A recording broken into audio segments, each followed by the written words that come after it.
Wind sweeps inland from the sea, but it brings no rain, only fog. Cold, stubborn, clinging to rocks, to sand, and to the dry backs of creatures waiting for a reason to survive another day. This is a land where annual rainfall can be as little as 0.1 to 8 inches.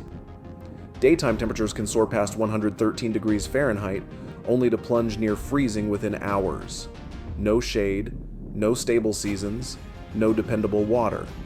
And yet, in this harshest of places, life doesn't disappear. It adapts, ruthlessly. Desert elephants navigate ancient bone-dry riverbeds, guided by memory, not maps. Oryx cool their brains by rerouting blood away from heat. African wild dogs hunt with silent coordination, every move rehearsed by instinct. And at the edge of sea and stone, Cape fur seals still give birth, season after season, beneath a curtain of freezing fog. Here life isn't granted, it's taken, breath by breath. Namibia, fierce survival in the desert of the toughest creatures. Namibia is where three unforgiving worlds collide. The Namib Desert red dunes shifting endlessly under a dry wind.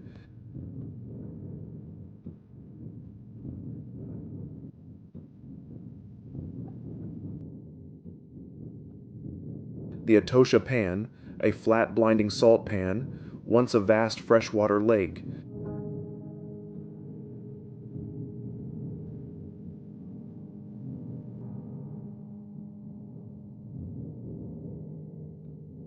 Now only memory, the Skeleton Coast, where cold ocean air meets black rocks, rusted shipwrecks, and the sharp taste of salt.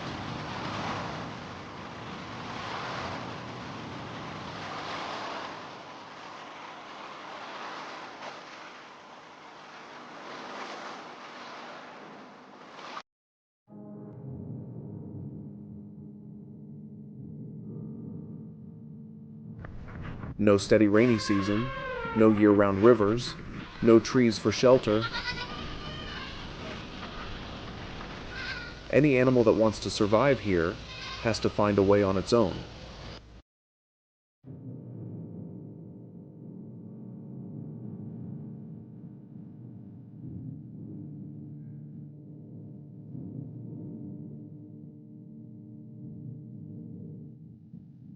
A sand viper lies buried just beneath the surface. It doesn't move during the day, only rising when the heat lets go.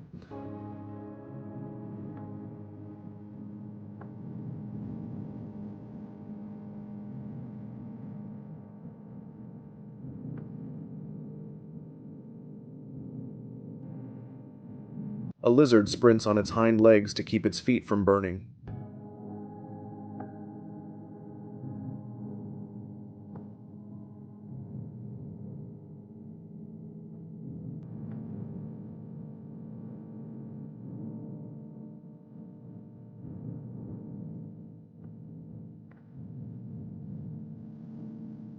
A tiny beetle turns its back to the wind, collecting precious droplets of morning dew.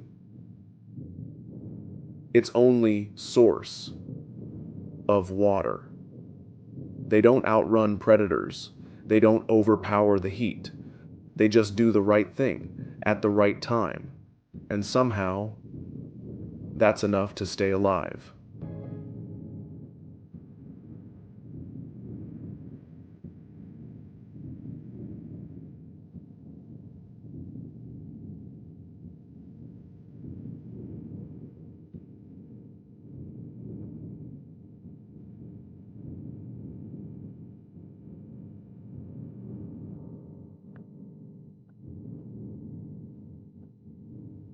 Namibia leaves no room for mistakes. No animal here gives birth on a predictable schedule because there's no such thing as a safe time. No species relies on permanent water.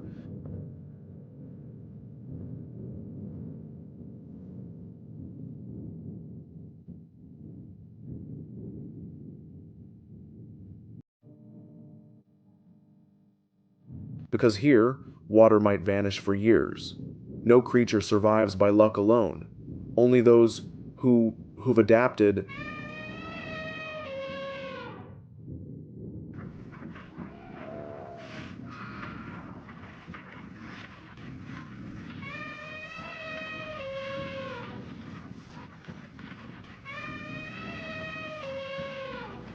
Deeply over time, still stand a chance. A female elephant leads her herd through a dry riverbed, empty for years.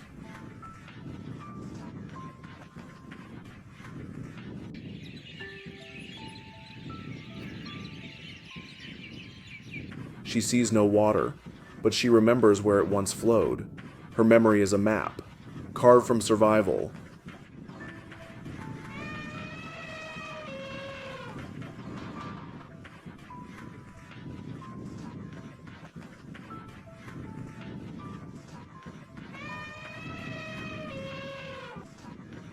Farther out, a pack of wild dogs positions itself in total silence.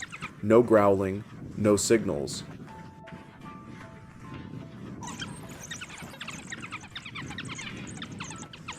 Each one knows exactly where to stand, or the hunt fails. And under the mist of Skeleton Coast, a brown hyena drags a dried-out chunk of whale flesh.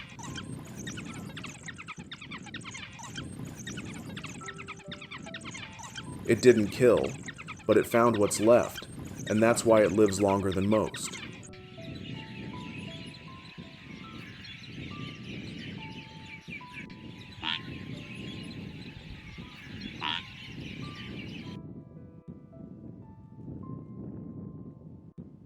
Namibia has no room for crowds, no favors for the bigger, no mercy for the slow to change.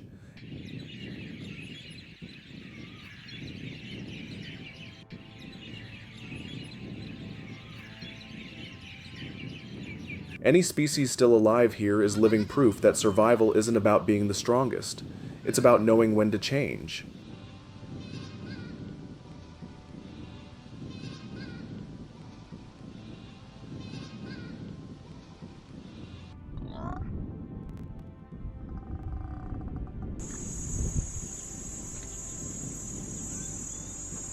Dawn brushes the edge of the sand. A pale ribbon of light slips between the red dunes, as if the world hasn't fully woken yet. No trees, no bird song, not a trace of life on the surface.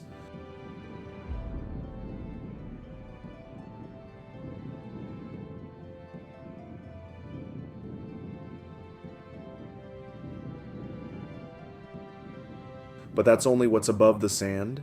Beneath it, hidden from view, lies another world.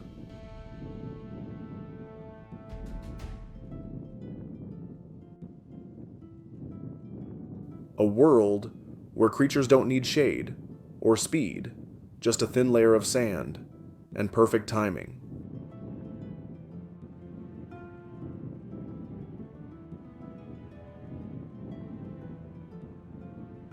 A faint ripple cuts across the base of a dune, then it stops. Peringue's desert adder.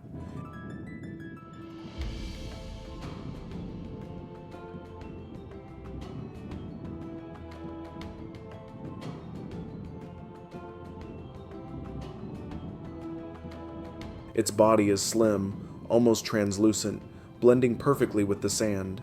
It doesn't slither in straight lines like most snakes, it moves in sidewinding zigzags.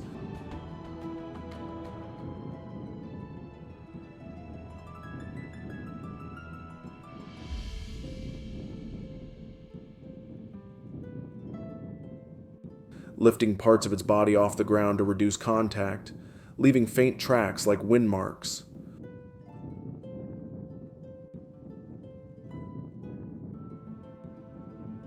Once it picks a spot, it buries itself in seconds. Only two eyes remain above the surface, shifting slightly. A small lizard begins to crawl nearby.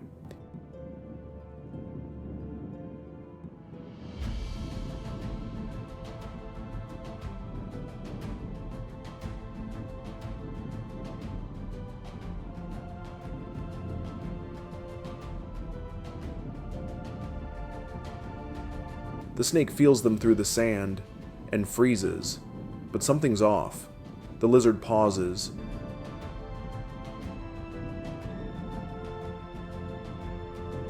The snake waits. A sudden gust sweeps across the dune, and in that instant the lizard leaps backward. The snake strikes.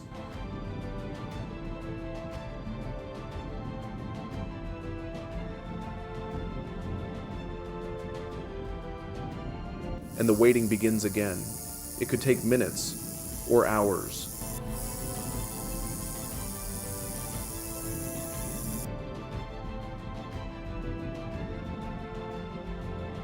Not far away, another creature makes use of the brief window.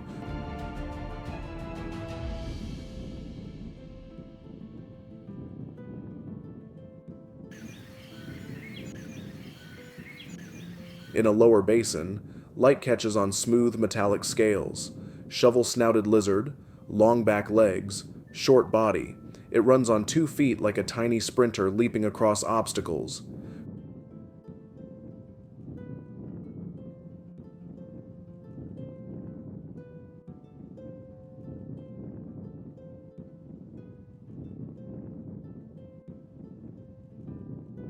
Quick bounds launch it over dune after dune. Each step barely touches the sand, less than half a second of contact.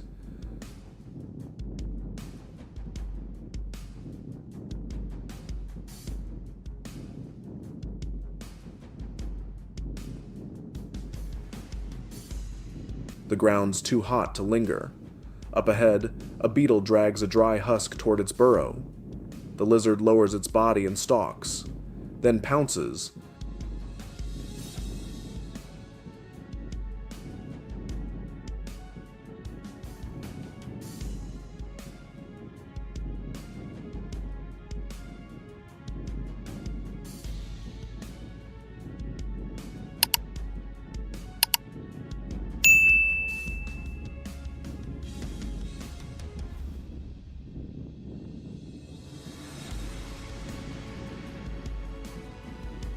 Here, failure isn't unusual. As long as you don't become prey, you live another day.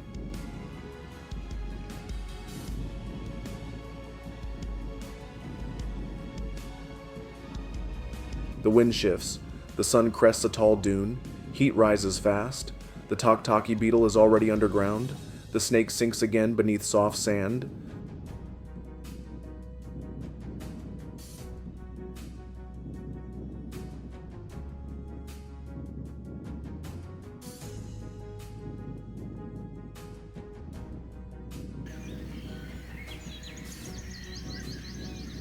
The scorpion seals its den with a single pebble. The kestrel flies off. The lizard, if it survived, has left no trace.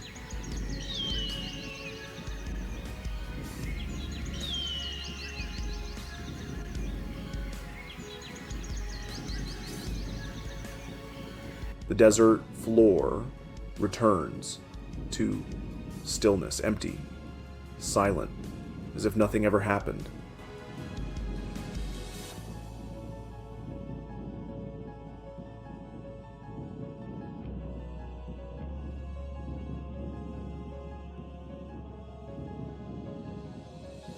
Just brief moments of life before vanishing again.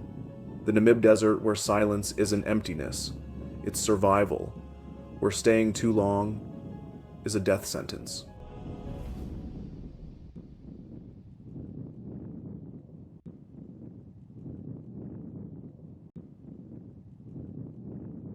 Under the blazing sun, Demarilyn stretches out like a fractured painting where time and life seem worn down to the bone.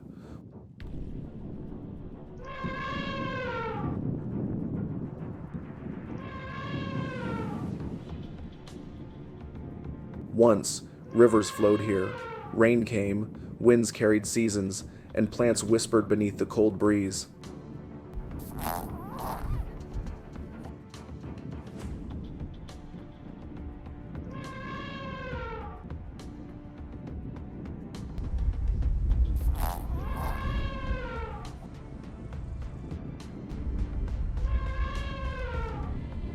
Now, the basalt rocks are scorched red. Dust swirls in hot, dry gusts. Ancient riverbeds remain not as water sources, but as shallow scars.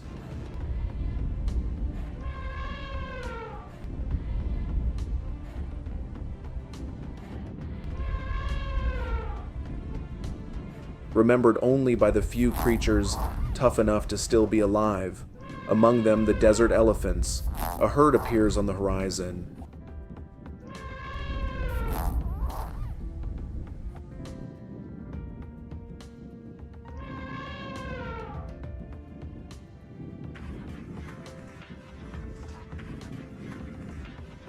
They move in silence, one by one, orderly, like shadows drifting across cracked earth.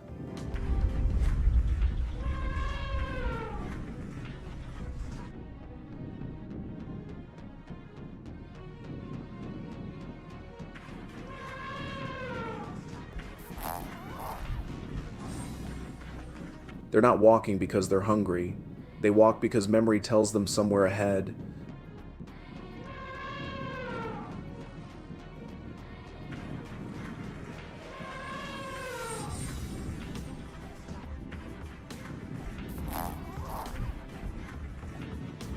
There was once water. At the front is an old female, torn ears, blunted tusks, skin rough as stone. She's not the largest.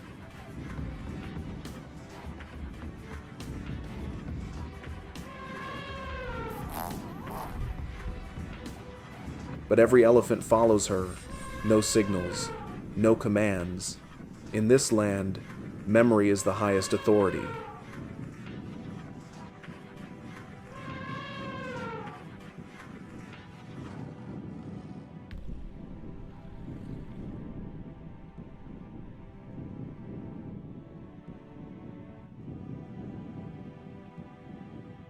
Namibia's desert elephants belong to the African elephant species, but harsh isolation and extreme conditions have shaped them into something unique.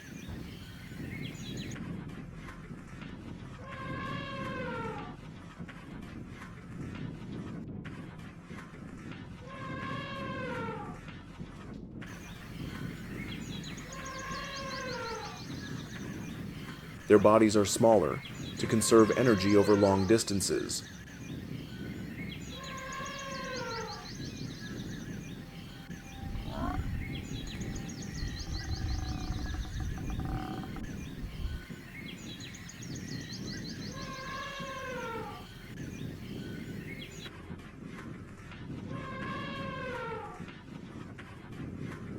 Their feet are wider, rounder to walk across soft sand and rocky slopes without sinking.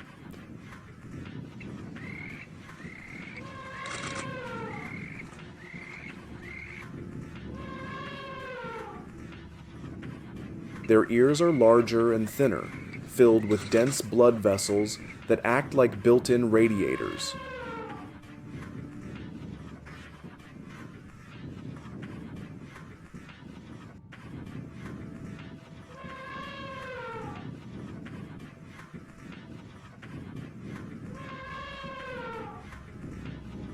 They sweat very little, losing almost no moisture. But their greatest asset? Memory. They remember places where water once surfaced, even years after a single rainfall.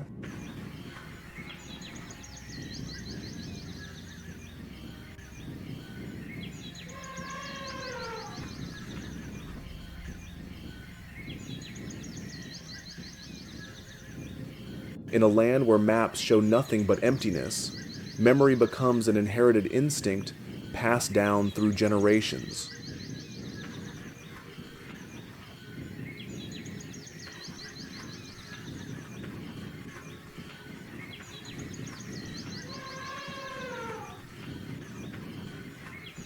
Across ground dry as ash, the herd enters the Wab riverbed. No river flows here now, only cracked mud,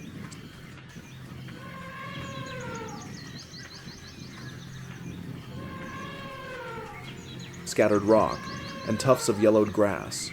No shade, no moisture, just relentless heat pressing in from every side.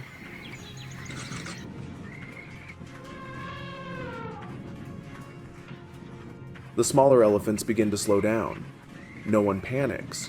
No one calls out. They simply tighten the group, nestling into the small shadows cast by larger bodies.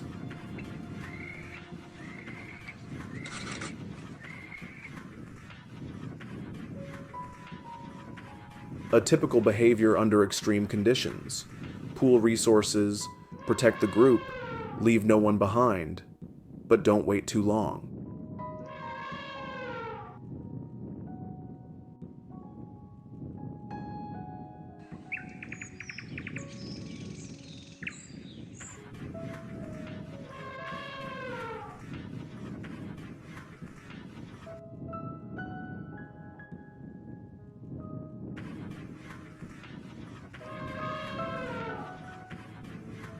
In this landscape, time is a survival limit. Daytime temperatures in Damaraland can exceed 113 degrees Fahrenheit.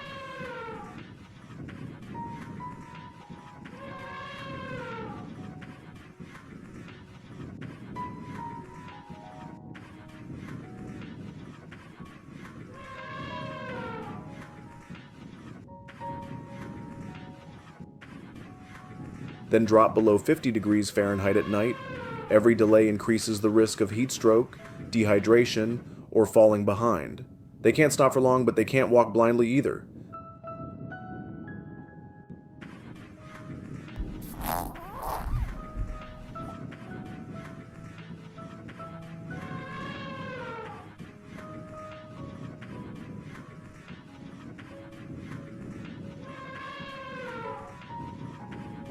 They need their matriarch to remember and choose right. Suddenly she halts. No scanning, no hesitation.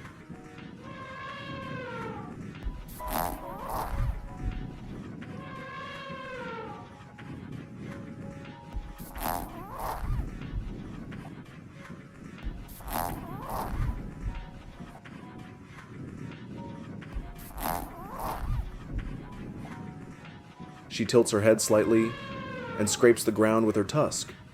Ahead lies a shallow basin.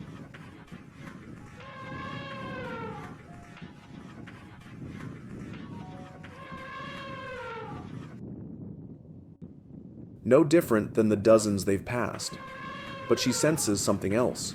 She sweeps her trunk across a crevice, then pauses, scrapes again, a chunk of rock breaks loose.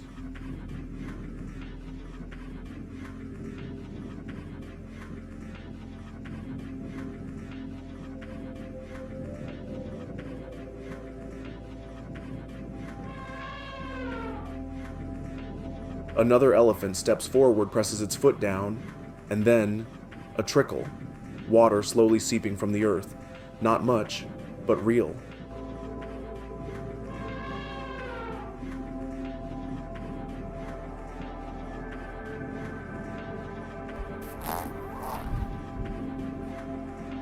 In this ecosystem, water doesn't come from rivers, it comes from memory. No nose can sniff it out.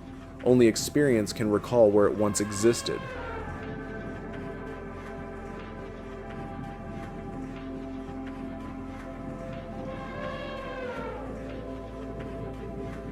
One by one, the elephants move in. No pushing, no fighting. The youngest, the eldest, the weakest are given first access.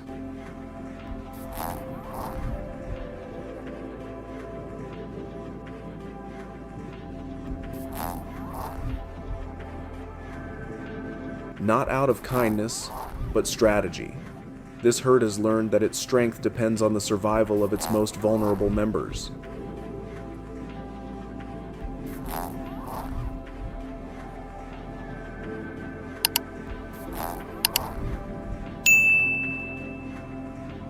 They don't gulp. They drink just enough, then step aside. In silence, a few precious sips are shared and life continues.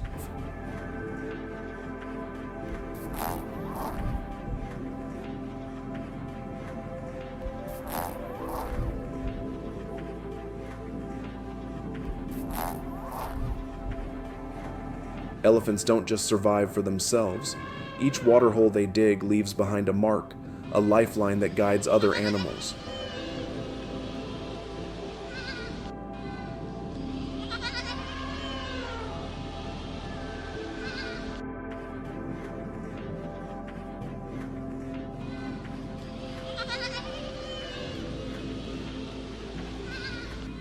oryx, kudu, zebras, even predators like lions all know that if elephants return, the place is still worth living.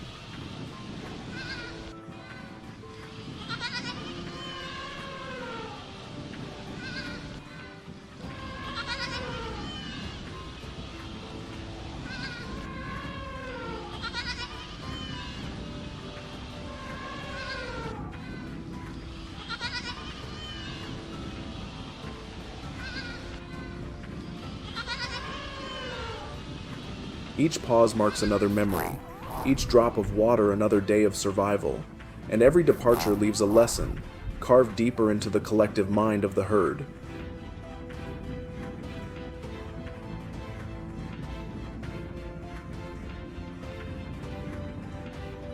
No one knows how long the water will last, but still they walk, not out of hope, but because they've survived before by remembering right.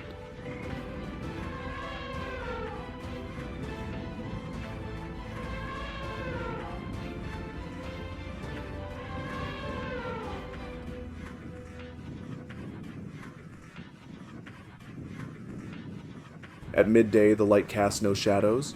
The sun hangs like a glowing nail, hammered straight into the blinding white earth.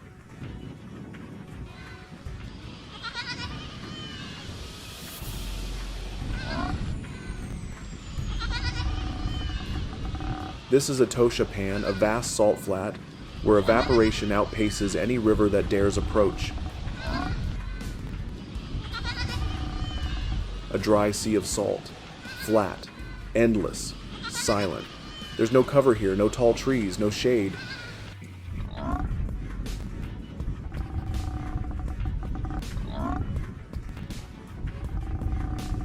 And yet, across this stark white canvas, a lone shape emerges, unmoving, undeniable, the oryx, one of Africa's most iconic desert antelopes.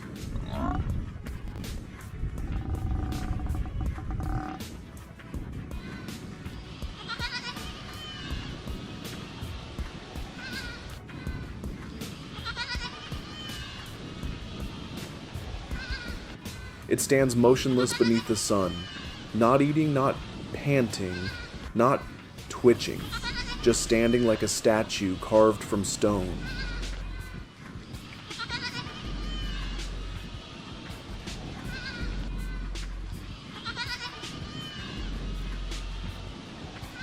A mature adult, long, straight horns, a powerful frame, its face marked by twin black stripes, stretching from ears to muzzle like streaks of ash across a quiet flame.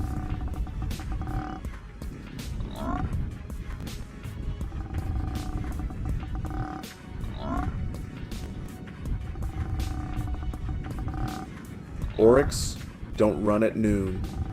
They don't wander aimlessly. Stillness is their form of temperature control.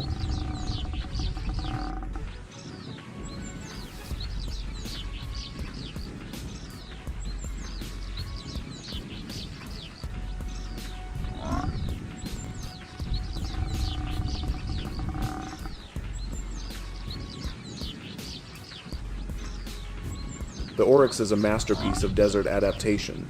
When air temperatures soar past 113 degrees Fahrenheit,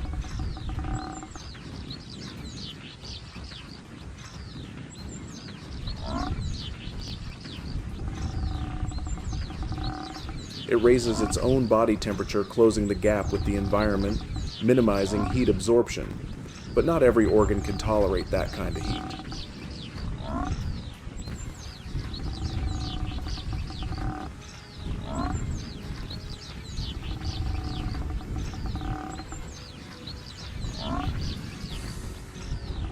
Especially not the brain. So the oryx has evolved a special cooling system. Blood passes through a network of vessels near the nasal passages, cooled by each breath before it reaches the brain.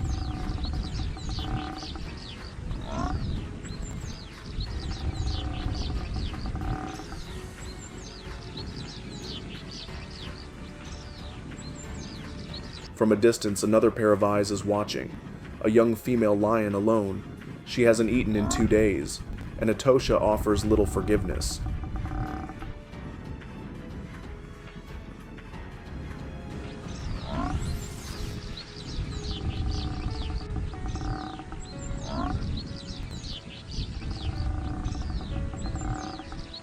No forest to stalk through, no thick bush to hide in. One wrong step and the prey spots her from hundreds of feet away. But the oryx doesn't flinch, doesn't turn, doesn't panic.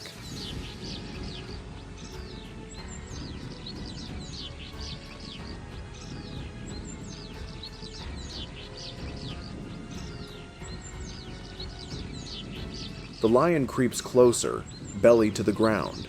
The oryx stays still, until the gap closes to around 70 feet.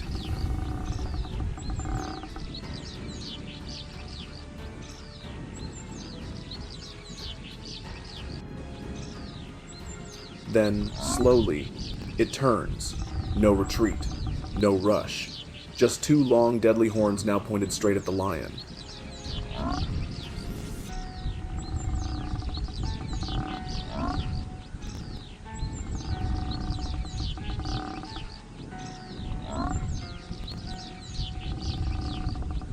The lion freezes.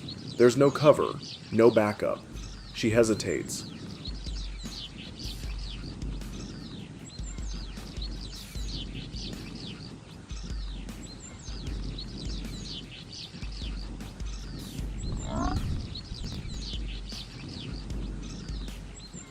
One strike from those horns could puncture her side, or worse, leave her permanently injured, unable to hunt again. The oryx takes a step forward, deliberate, unshaken. Its hooves crunch the hardened earth.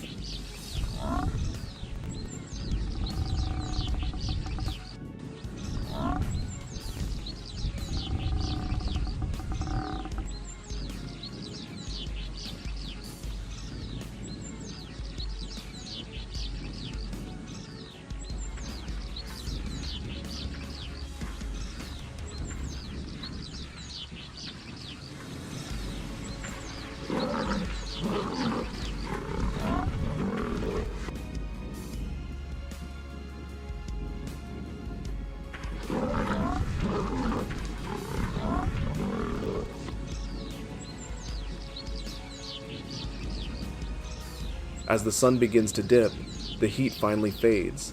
Only now does the herd start moving slowly toward the pan's edge.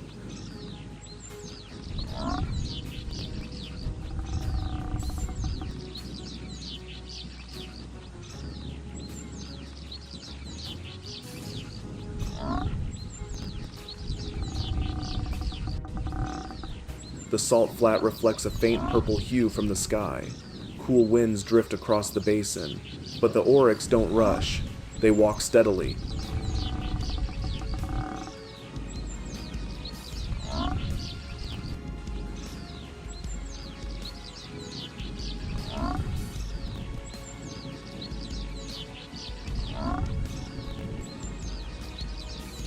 A few dry stalks dangle from their mouths, chewed without sound. There's no noise, no urgency. A young calf walks between two adults, occasionally lifting its head.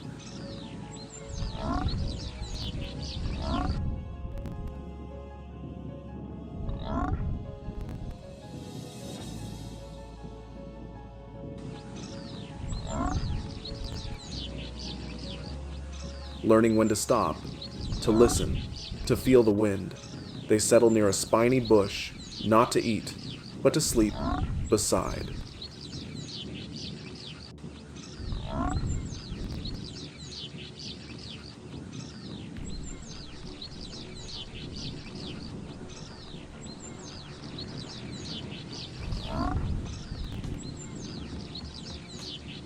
Even though predators rarely attack once the night turns cold, their instincts keep them in the open, where visibility is the best protection.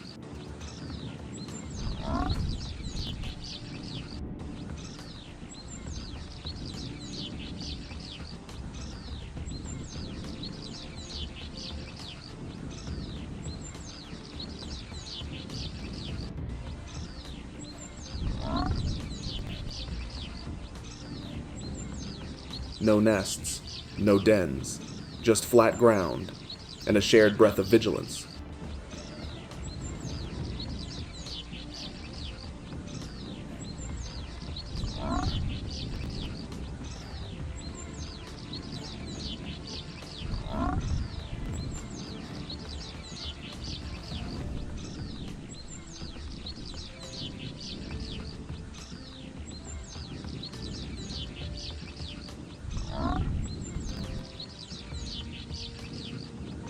A Tosha pan isn't built for speed. Here, everything depends on balance, on adjusting to the desert.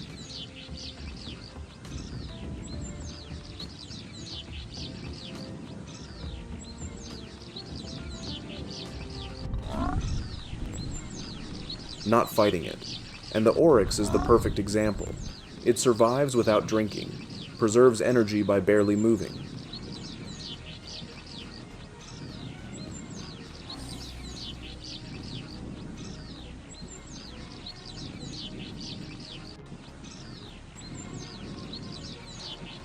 Outlast predators without even reacting.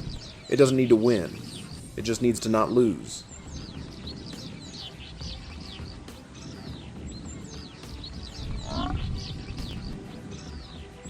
As night takes hold, dew begins to settle on the salty earth. The herd lies down one by one, not clustered, but all within sight of the matriarch.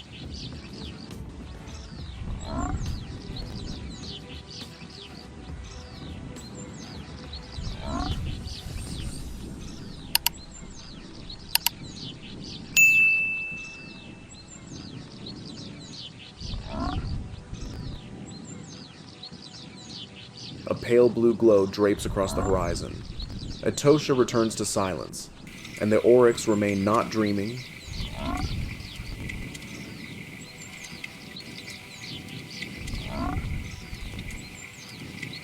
not waiting, just existing, in the quietest, most efficient way possible.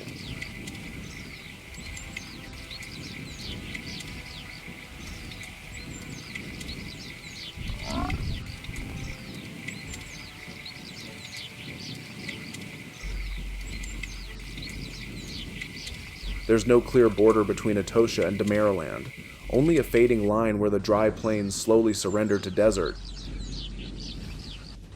Trees aren't tall enough to cast shade, grass isn't soft enough to lie on, the ground isn't solid enough to hold water, and the wind? Not cool enough to soothe, but strong enough to erase all traces.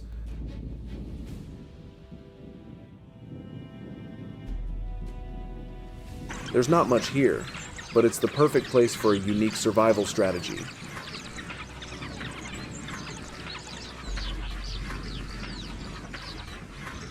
Living as a pack.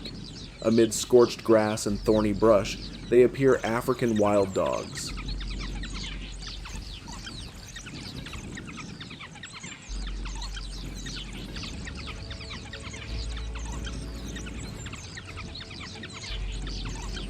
Like Invictus. Not majestic like lions, not cunning like hyenas, but pound for pound, the most successful hunters in Africa.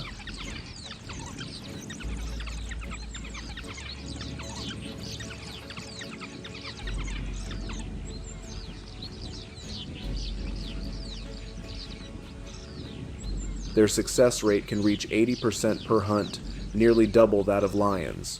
Their coats are patchwork of black, tan, and yellow, a broken map with no pattern.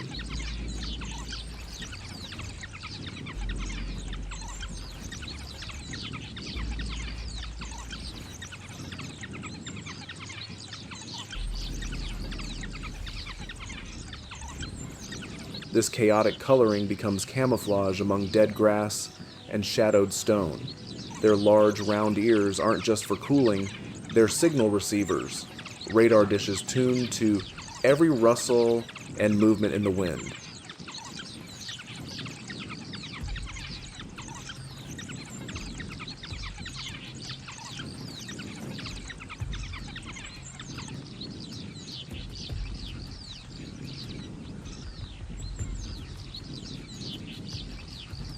Each pack is small, usually just 5 to 10 members, far fewer than in larger savannas, but here that's an advantage.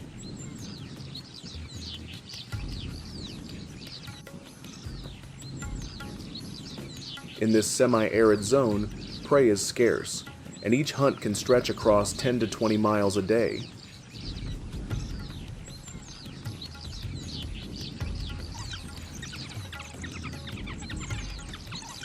When the chase begins, they don't charge all at once. They fan out in a moving formation, part ambush, part shadow.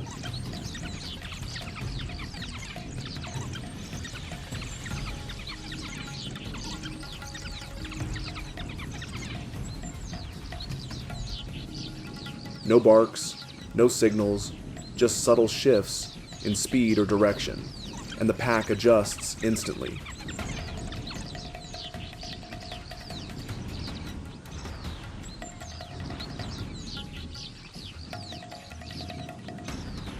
Unlike wolves, wild dogs don't follow a strict alpha rule. They operate on fluid roles. One dog may be the main breeder. Another stands guard. Some lead the chase.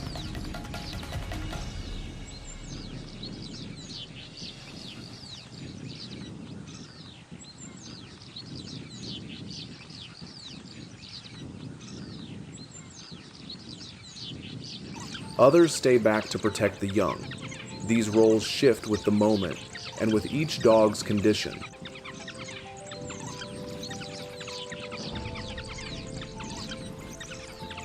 That flexibility is their secret weapon, perfectly tuned for the unpredictable landscapes of Namibia.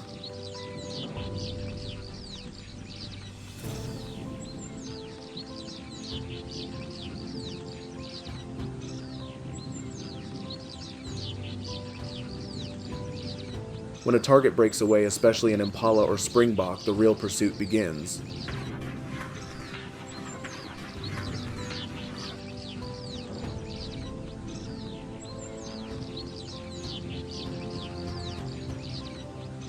But it's not a straight-line sprint. The dogs herd, flank, and cut off escape routes, pushing the prey into confusion.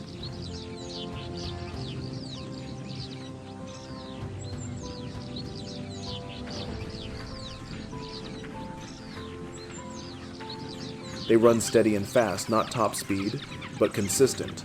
Their large hearts and powerful lungs let them chase longer than any other predator here.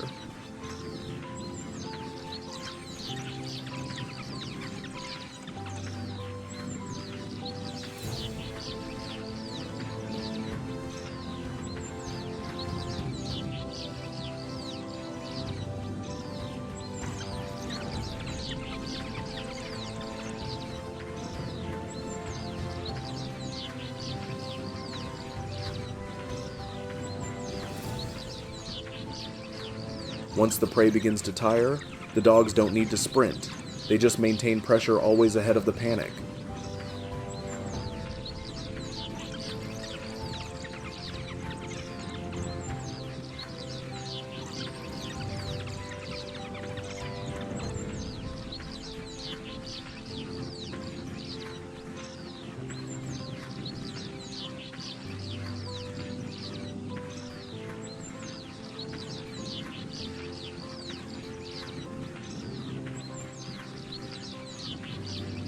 The takedown is quick. No howling, no drawn-out bloodbath. It's a clean, efficient kill, designed to avoid attention, especially from lions or hyenas.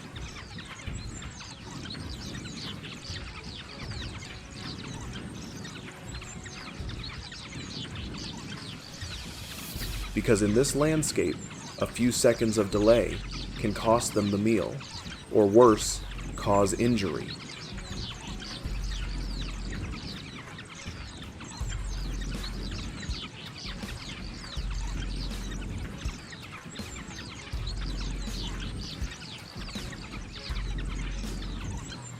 In Namibia's transition zone, wild dogs show special adaptations: darker coats with more black patches, better camouflage in thorny brush, wide paws for mixed sand and stone,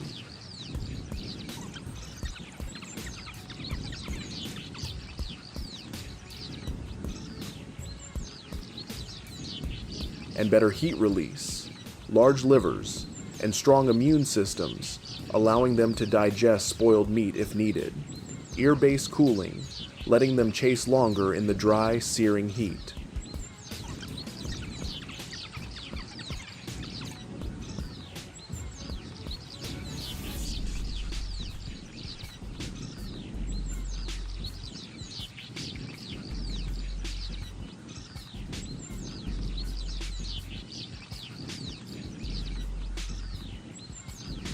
As evening sets in, the pack rises. No command is given.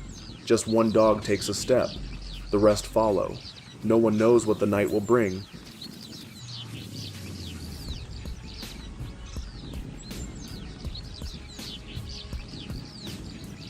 No one knows how far they'll travel, but they all know one thing. If they keep moving together, they stay alive.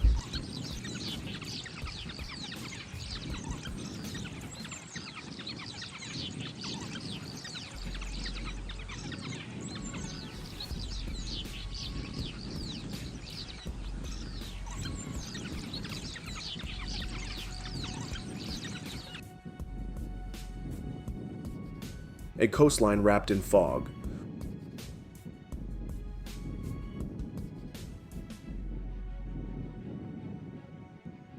Waves strike the rocks uneven but relentless. Winds from the Southern Ocean push northward, cold, damp, abrasive.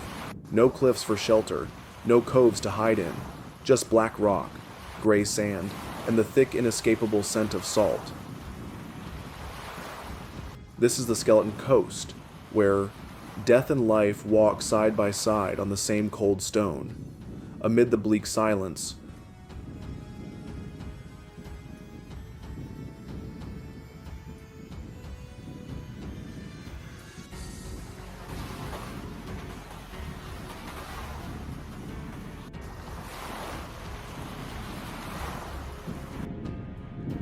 motion begins to take shape, undulating, crowding, packed tightly. Tens of thousands of bodies spread across the shore. Cape fur seals, Arctocephalus pusillus.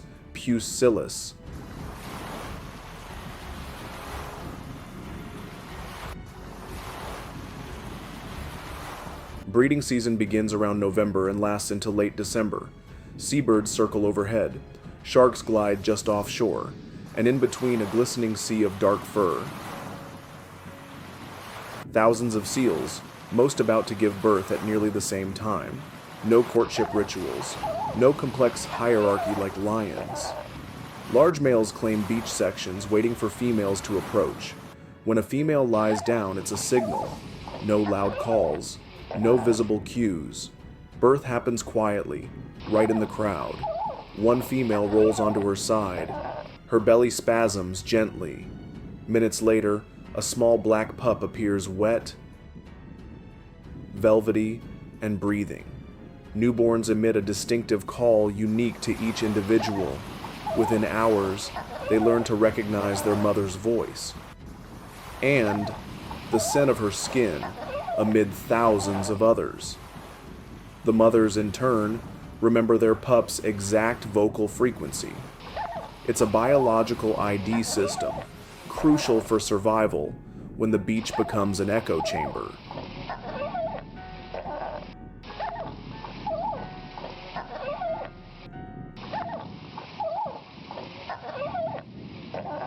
Cape fur seals don't have the thick fur of their Arctic cousins. They rely on a dense fat layer under the skin for insulation in cold waters. On land, their skin dries out and darkens, creating a natural barrier against the wind. They don't sweat. They don't pant under the heat. Every drop of moisture is preserved. By midday, the colony stirs, not from conversation but discomfort. Each seal shifts, looking for shade, space, relief from the sun. The larger ones, weighing 400 to 650 pounds, push and crowd. But they don't fight with teeth or claws. Instead, headbutts, shoulder shoves, low growls, just enough to make the other back off.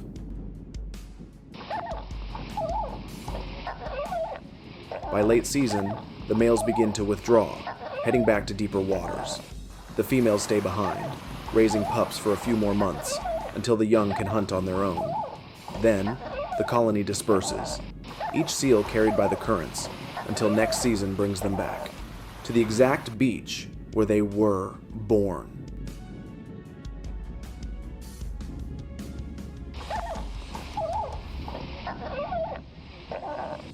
Cape fur seals play a vital role in Namibia's coastal ecosystem. They control small fish populations, feed an army of scavengers, and act as indicators of ocean current shifts, their birth rates reflecting changes beneath the waves. As the season ends, the colony thins out. The surf keeps pounding. Old bones sink into sand. New bodies take their place. Life, death, repeat. No one stays long. No one stands at the center, but without them, this coast would be something less than an ecosystem. Just rock and salt and wind.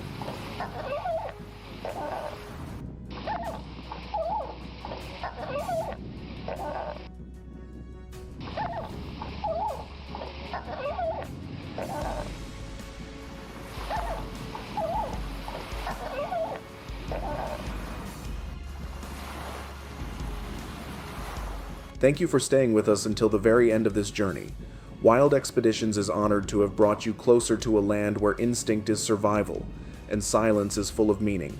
If these images stirred something in you, a reminder of nature's voice, please like the video, share it, and subscribe to our channel. And don't forget to turn on notifications so you never miss the next journey into places the world has nearly forgotten, but where nature still speaks.